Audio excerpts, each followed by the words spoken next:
नमस्कार दोस्तों, रहस्यमय दुनिया चैनल में आप लोगों का फिर से एक बार स्वागत है। तो आज भी मैं इस वीडियो में आप लोगों के लिए कुछ डरावनी कहानियां लेकर हाजिर हुआ हूं। तो मैं आशा करता हूं कि आप सब लोगों को ये कहानियां पसंद आएंगी। तो आइए शुरू करते हैं हमारी पहली कहानी से। मेरा नाम राम प्रसाद यादव है। मैं बिहार के भागलपुर के एक छोटे से कस्बे का रहने वाला हूँ।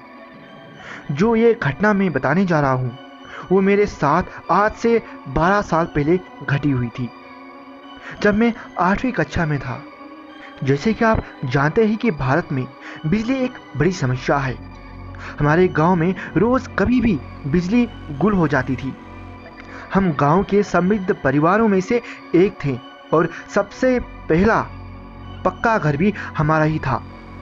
मेरे पिताजी पटवारी है और इस वजह से कोई तकलीफ नहीं थी, लेकिन फिर भी गांव में तो मूलभूत सुविधाओं की कमी होती ही है।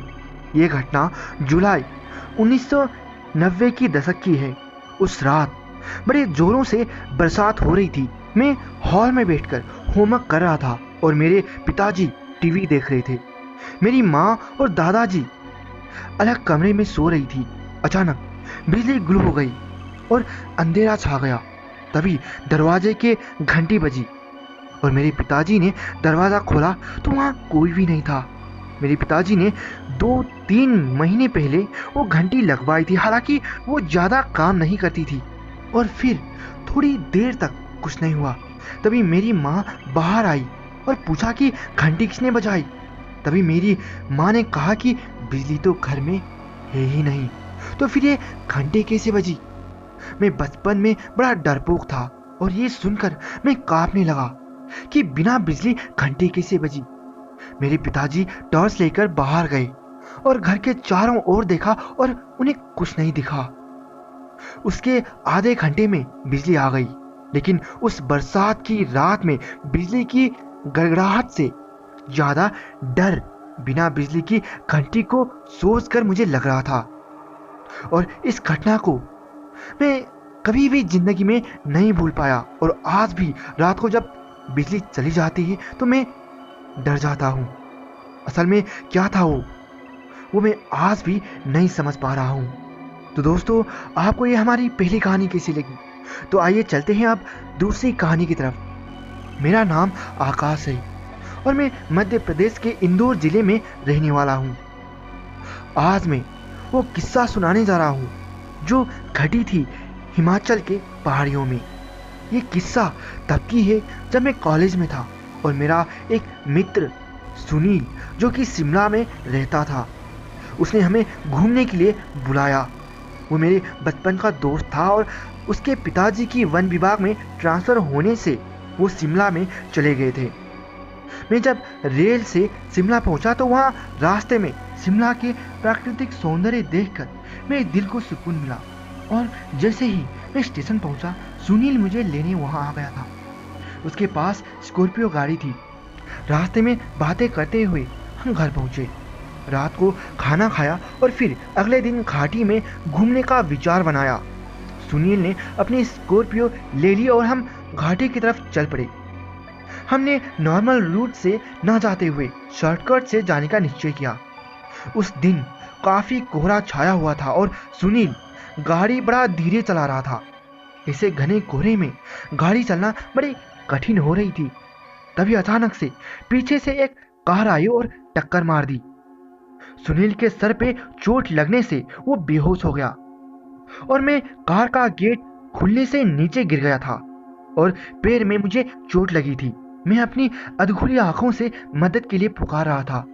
वो ऐसा सुनसान रास्ता था जहां से बहुत कम गाड़ियां ऐसे मौसम में आती थी। मदद के लिए पुकारते समय पीछे मुड़ा तो एक औरत दिखाई दी। मैं चौंक गया कि ऐसे सुनसान रूट पर यह औरत कहां से आ गई। मैंने सोचा जिस कार ने टक्कर मारी उसमें बैठी कोई लड़की होगी, लेकिन उस समय चोट के दर्द की वजह से मैं बोल भी नहीं पा रहा था। उस औरत ने नए दुल्हन वाले कपड़े पहन रखे थे। उसके बाल गीले और चेहरा उदास था, लेकिन जब मैंने उसके शरीर पर एक भी चोट का निशान नहीं देखा तो मैं घबरा गया कि इतनी भयानक एक्सीडेंट के बावजूद एक खरोच तक नहीं। मैं लड़की का चेहरा देखने की कोशिश कर रहा था, लेकिन कमजोरी की वजह से मैं उठ नहीं पाया। उस समय मेरी आंखें फटी की फटी रह गई जब मैंने देखा कि उसके पैर पीछे की तरफ थे। मेरा दिल थम गया, सांसें फूलने लगी।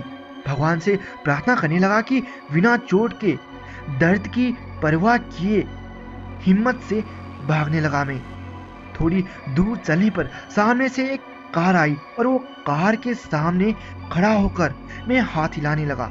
उस कार वाले ने कार रोकी और मैंने सारी घटना उसको बताई और उसने एम्बुलेंस को फ़ोन किया। हालांकि ज़्यादा चोट नहीं आने से हम दोनों बच गए थे। और जब मैंने सुनील के घर वालों को ये घटना बताई तो उन्होंने कहा कि यहाँ पहाड़ियों में अक्सर हादसे होते रहते हैं और ऐसे किसी हादसे में किसी की रूह को सुकून न मिले तो वो राहगीरों को परेशान करती है। हालांकि उसने मुझे कोई नुकसान नहीं पहुंचाया था, लेकिन जो औरत वहां मुझे दिखाई दी उसके बारे में सोचकर आज भी मैं घबरा जाता हूँ।